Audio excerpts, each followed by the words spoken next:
Diawara, il lancio di Diawara per Mertens in area di rigore, ci arriva Mertens, ottimo controllo! Che gol! Ancora! Dries Mertens, doppietta alla mezz'ora ed è Genoa 1, Napoli 2! Da Mertens che controlla, tocco sotto di Mertens! Un altro gol fantastico, sempre di Dries Mertens, che ormai ci ha abituati con... Si muove Strinic, si va in area Mertens. Mertens! Che gol! Quello di Dries Mertens! Una magia! Ritaglia lo spazio per liberare il destro e calcia Dries Mertens! Quarto gol in campionato! Va Dries Mertens, Mertens, la palla in rete! Il 3-0!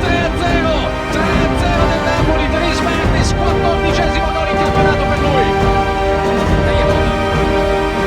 Mertens, gira Mertens, il pallonetto e la palla in rete! Clamoroso questo gol di Dries Mertens, il gol del 5-2, tutti fermi, tutti a lasciare Dries Mertens andare a correre.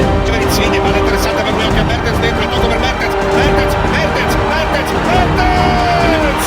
Ragazzi, Mertens!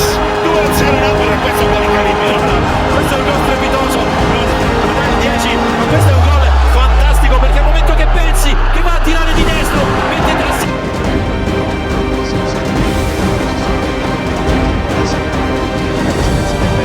Mertens!